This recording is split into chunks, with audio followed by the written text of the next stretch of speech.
Welcome to In Bed with Natasha. We're here in Paris this evening with these two fantastic ladies that are not French, actually, they're American. So my guests this evening are Jules Kim from bijules and Katie Longmayer from Good Peoples. Hi girls. Hello. Hi. Thanks for joining me in bed. This is very intimate. Oh, totally. This is a squeeze fest, sort of like Manhattan. Yeah. Well, I mean, we've been arranging our legs, so I think we look good. Do we? It's like as long as we get to do good for the camera, that's what's important, Totally. So, I mean, thanks for joining me here, and I'm already a huge fan of bijules, which is Jules' jewelry line, and I know that we've been joined by Katie as well, and you guys are going to tell me a little bit more of the story about how you guys connect and. What are we doing all together here? Yeah. Why are we here? This menage a trois was brought to you by fate, and basically, through all of these amazing global networks of really hardworking females, but also our friends and family. I've been coming to Paris since 2007, so when you were here, I was like, okay, this is great. We're gonna make this happen. But basically, I come here because I'm a jeweler and I go to market. So every season I create new collections, and when I started making jewelry, I was DJing in clubs in New York, and basically editors would come to my parties, celebs would come to my parties, but also more or less it became a subculture sharing property. And so what happened is that I would make pieces, people would see them at the club, and then that's how they became super sort of infamous, so to speak. Yeah, because I think there's a lot of music personalities that are wearing your jewelry, and we've got the jewelry here on the bed. So I mean, you look fabulous because you girls have got these nails, which are just, I'm very jealous of. So this one here is totally. I'm going something like there this, you go. correct? Right. Perfect. There you go. But I mean, I know that we were talking before and how your jewelry is so particular and it's definitely something special. So I guess for anyone, especially celebrities, and who are we talking about? We're talking about Rhianna. We're talking about Rhianna, we're talking about Beyonce. This nail ring actually is one of my most famous and iconic pieces. I didn't put on my middle finger because I didn't want to flip you off. I was about to say, that's not the middle finger, is it? No, I don't want to go there. But basically with this iconic nail ring, I really helped sort of visually brand bijules into a really edgy and multifaceted brand. So everything has to do with your body and respecting it and making things look way different than you would expect. So this guy would go here and this one's holding the actual piece together. This piece is actually made from another piece, so I'm constantly reevaluating what I've already created over the last 12 years.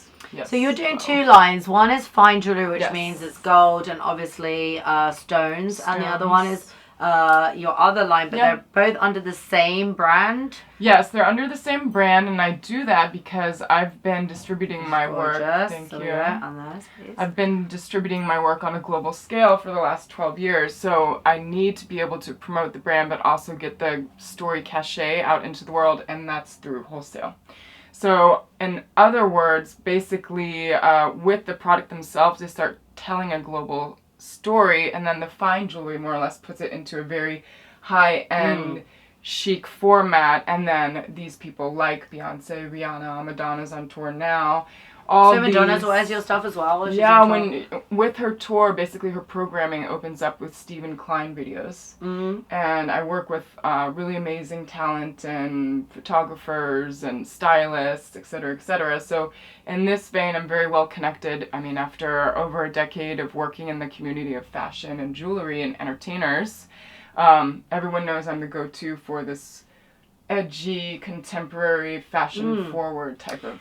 So you feel that the music and nightclub industry influence also the people who are wearing and buying your product? Totally. I believe that the music industry and the entertainment world, the fashion community bleeds into all these different communities, the art community, like we're saying, like the pop culture community. So having something like a tool such as a solid gold nail ring or a bar ring, normally this is a conversation starter. Yeah. And it actually begins this visual conversation with these celebrities, and that's how it trickle down, more or less, affects my sales. So it is a tool, for sure. Well, I think what's interesting about your jewelry pieces, one, obviously, they're quite subversive, you know, and and they're sexy.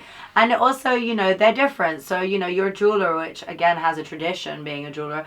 But at the same time, you're using a completely different way. And obviously, there are pieces that get a lot of attention, as you said. So people that in the industry need that attention, such as Rhianna or performers. Totally. But what about the other people? Who are the other women who are buying it? Or men? I don't know. Yeah, we also make men stuff. But I think that no matter how famous or unfamous or infamous you are, basically my clients want to tell a story, and they want to tell a story by not saying a word. And that's a visual, and more or less what it does, it reveals someone's inner choices on the outside of their body.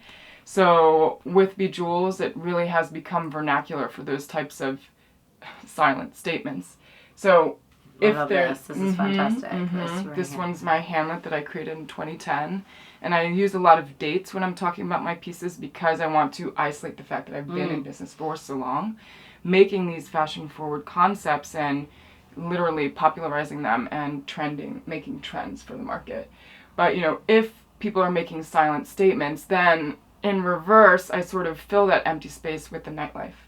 So, you know, DJing and hearing the sound. So this is how, you know, Katie connects here. So Exactly. So basically... Because I want to hear the story, because at first I was like, okay, it's two of you, and the interview, I was like, are you working together on the jewelry? She's like, no, but Katie's my partner in the party that you promote, because you promote a party in New York, you both promote a party in New York, and, you know, I love that because I'm a club night promoter as well, so it's fantastic to have two ladies here with me doing the same industry as well. Totally. So tell me about how you guys meet and connect, and how it affects even your line and what you do. And well, I think that you know, where we meet is in this nightclub space where you can have every conversation. I always say that nightlife is a place where it's full of openness and transparency, where everyone thinks it's under the shade of night, but you see true people's selves. So Jules' jewelry does that with statements, and my events do that by curated environments, and I know you know a lot about that. The nuances of lights and sound and environments that you can build really impact how people behave. So we gravitated to each other because of that. It's two different types of creativity. And then when we decided to combine our forces, the whole environment changed and exploded. So we started 5 years ago an event called Select Fridays, which is a weekly Friday party at the Standard Highline in New York. And it's an afternoon party. I didn't It's a day understand party. when I got there. Sunset cocktail. I didn't understand how many people were going up there, and I was like, what is everyone doing here? And it was on this terrace upstairs at Leban, right? Yeah. And I was like, wow, there's a lot of people up here. And it was like, yeah, it's a daytime and you know, daytime event basically, and it ends early as well. Yeah. It ends at sunset, and we keep sunset a little loose because some people want to stay there and continue their night at the club, and other people want to, you know, will meet and connect and want to go to dinner. And that was the point, is that people would come up there, and we have like the best disco DJs in the world play, and they're sitting there with the most beautiful New York skyline. I mean, I'm biased, I'm from New York, but they have the beautiful New York skyline, the sunset, the best music in the world, and then they're sitting next to creative people. So what I always tell someone who's there for the first time, and I said, sit next to a stranger, and you're going to come back to me 30 minutes later saying, oh my God, I met somebody, projects have been born on our roof, businesses have been born on our roof, and it just expands globally. So the reason we're in Paris together now, I joined Jules because we brought the party here. Yeah. And we did it at the first Friday of Fashion Week at Silencio. And it was a success, I heard. Big success. We loved it, and what we did is we brought the party here, and we brought our global family with us, and then we had our favorite Parisian DJs be the DJs. So Fantastic. We had a so local in and of itself, we could call it the Culture Clash Party. Yeah, and we've also done something similar at Trad Garden in Stockholm. Okay. And we did it as a daytime cocktail because that's a daytime. And you've also club. got a music festival as well. You're just telling me about, which is so exciting. I do. I own the Brooklyn Electronic Music Festival with a partner, and it's going to be our 8th year this year. Okay. First weekend in November. Okay. We take over every single venue in Williamsburg. So Wow. that's 9 venues. And you buy one amazing. ticket, and every room is considered a stage. That's and you amazing. can go from stage to stage to stage. And this year is headlined by Soul Clap and Armin van Helden. Oh yeah, Oh, yeah. love them. It's Everything. Daniel Avery. So you guys Dan's great. So you guys are obviously promoting a lot of men in the industry, and then you're doing this jewelry line, and you're 2 girls, and it's still a lot of male dominated industry. And then, you know, you're crossing over and making these super sexy, strong pieces of jewelry. I mean, are you placing these throughout when it's like you do your parties? Are you placing them on girls? Are there people coming up to you asking For to sure. wear these and buying them? I mean, do you make a lot of clients from your parties as well? For sure. And you're super supporting this as well. I mean, It's I think amazing. half of the time she has a new piece of jewelry, she'll be wearing it, and I'll be like, I give need it to it. me. I think that's, you know, this is the first one Ever. ever. In 2010. Wow. And I removed it from her hand and put it on mine. It ended up being my birthday gift at the time. And I wear it every day. That's amazing. Everywhere I go, it's a statement piece. And like she said, I go into all kinds of meetings. You know, when you're in nightlife, you touch every business. And so you go into all kinds of meetings, and they'll just stop me before the meeting starts and be like, what's going on right here? It's like always like a network of like basically supporting each other as well. So Totally. you'll feel like you'll get a lot of clients through the nightlife, through the for party. sure. For sure. And that's actually how the brand started. Spinning records, wearing 2 bar rings, because I started making the bar ring in 2004, which has now since become an iconic silhouette for the brand. And for other brands, in fact. But basically, what was happening is that it became a destination spot, not only to hear the music and to live through the experience, but also to find new things and to discover new things. So this whole act of research and discovery, it never finishes for my clients.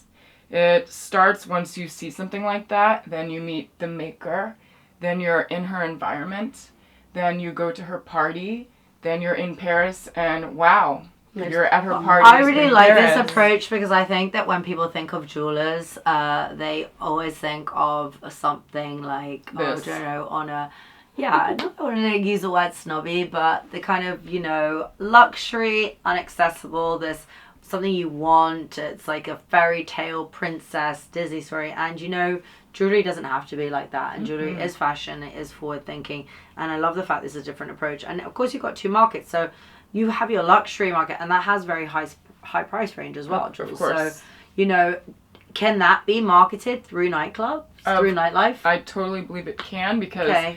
everyone goes out, no Okay. matter how rich you are. I mean, we're going to cocktails later tonight at, you know, a historical place that was built in 1667. Yeah. You know what I mean? Like, at any age group, no matter what market, people are going out and they're drinking and they're listening to music. It might be a harpsichord, but still, like, we love that too. You Well, know I what I think mean? that nightlife is a really interesting, unique place. My success came from the exposure you get. All different people from all walks of life will walk into a nightclub. Absolutely. And you it's know, true. the door person has that beautiful gift of curating who gets in the door, but that could mean somebody who's incredibly wealthy and wears fine jewelry could be next to somebody who has nothing but just is an incredible dancer and has an incredible energy and statement. And you put those 2 people in a room with the right music and they see this, and that's going to impact them both. And, you know, like, disco ball light is some of my favorite light in the world. And, you know, that can just catch the sparkle of a beautiful jewel or a beautiful person all at the same time and inspire people. That's amazing. So Paris done now, has it been a successful season for you? Yes, I'm super excited. Okay, that's exciting. So what's next quickly as we wrap up our interview today? Well, I'm actually here in Paris for an extended amount of time, and then I travel to Korea, and then most likely back to Milano. Oh, great. So I was in Have Milan. you a bit more then? I'm excited. Yes. We shall see. To be Okay. continued. So. Okay, great, fantastic. And you've got your festival coming up. What are the dates? November 5th through 7th. Okay. And I'll be home getting ready, getting all the venues ready. Wow. Okay. So we're going to be following that as well. Hopefully, Yeah, absolutely. I'd love to be there. So hope that's you can my come. next. Exactly. Yeah. I've got 2 things on the calendar.